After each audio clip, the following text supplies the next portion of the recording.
राधे राधे दोस्तों। एक थे सेठ और एक थी सेठानी।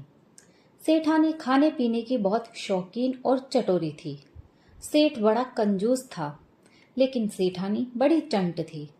जब सेठ घर में होते तो वो कम खाती, और सेठ जब बाहर चले जाते तो वो बढ़िया बढ़िया खाना बनाकर खाया करती। एक दिन सेठ के मन में शक पैदा हुआ। सेठ ने सोचा, मैं इतना सारा सामान घर में लाता रहता हूँ, पर वो इतनी जल्दी खत्म कैसे हो जाता है। पता तो लगाऊं कि कहीं सेठानी ही तो नहीं खा जाती।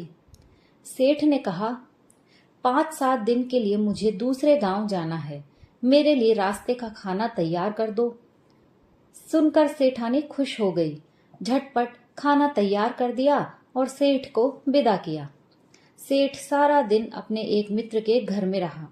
शाम को जब सेठानी मंदिर में गई तो सेठ चुपचाप घर में घुस गए और घर की एक बड़ी कोठी में छिपकर बैठ गए। रात हुई, सेठानी की तो खुशी का पार न था। सेठानी ने सोचा, अच्छा ही हुआ, अब 5 दिन मीठे मीठे पकवान बनाकर भर पेट खाती रहूंगी। रात को अपने पास सोने के लिए सेठानी पड़ोस की एक लड़की को बुला लाई।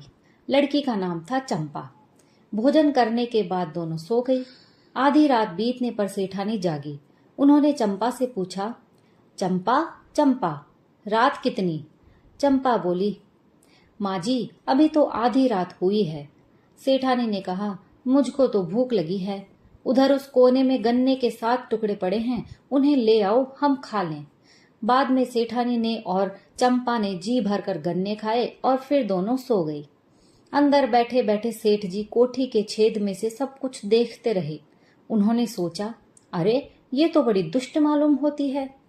फिर जब 2 बजे तो सेठानी जागी और उन्होंने चंपा से पूछा, चंपा रे चंपा, रात कितनी? चंपा बोली, माँ जी, अभी तो दूसरा पहर हुआ है।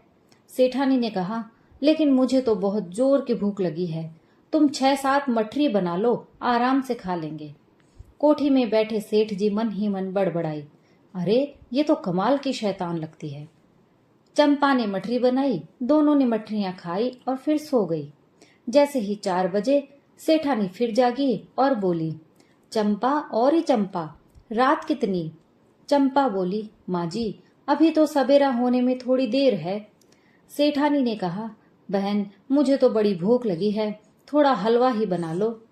लड़की ने थोड़ा हलवा बनाया, हलवे में खूब घी डाला। फिर दोनों ने हलवा खाया और दोनों सो गई। कोठी में बैठे बैठे सेठ जी दांत पीसने लगे। फिर जो ही 6 बजे सेठानी उठ बैठी और बोली, चंपा रे चंपा, रात कितनी? चंपा ने कहा, माँ जी, बस अब तो सवेरा होने ही वाला है। सेठानी बोली, मैं तो भूखी हूँ, तुम थोड़ी खील ही भून लो, हम खील खा लें और पानी पी लें। चंपा ने खील भून ली, दोनों ने खील खा ली। कोठी में बैठे सेठ जी ने मन ही मन कहा, सवेरा होते ही मैं इस सेठानी को तो देख लूंगा। चंपा अपने घर चली गई और सेठानी पानी भरने गई। इसी बीच सेठ जी कोठी में से बाहर निकले और गांव में गए।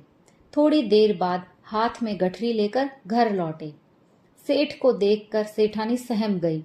उन्हें लगा, कैसे भी क्यों न हो, सेठ सब कुछ जान ही गए हैं। सेठानी ने पूछा, आप तो 5-7 दिन के लिए दूसरे गांव गए थे, फिर इतनी जल्दी क्यों लौट आए?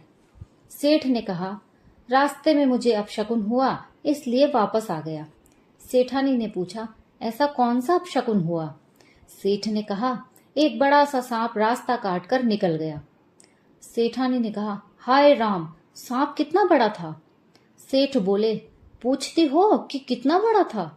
सुनो, वो गन्ने के 7 टुकड़ों के बराबर था। सेठानी ने पूछा, लेकिन उसका फन कितना बड़ा था? सेठ ने कहा, फन तो इतना बड़ा था जितनी 7 मठरियां होती हैं। सेठानी ने पूछा, वो सांप चल कैसे रहा था? सेठ ने कहा, बताऊं? जिस तरह हलवे में घी चलता है। सेठानी ने पूछा, क्या वह सांप उड़ता भी था? सेठ ने कहा, हाँ हाँ, जिस तरह तवे में खील उड़ती है उसी तरह सांप भी उड़ रहा था। सेठानी को शक हो गया कि सचमुच सेठ सारी बातें जान चुके हैं। उसी दिन सेठ ने अपनी कंजूसी छोड़ दी और सेठानी ने अपना चटोरापन छोड़ दिया। दोस्तों, कहानी यहीं समाप्त होती है। आपको कहानी पसंद आई हो तो प्लीज़ लाइक और शेयर कीजिए, और अगर आप मेरे चैनल पर नए हैं तो प्लीज़ मेरे चैनल को सब्सक्राइब कर लीजिए। कहानी सुनने के लिए आप सभी का बहुत बहुत धन्यवाद।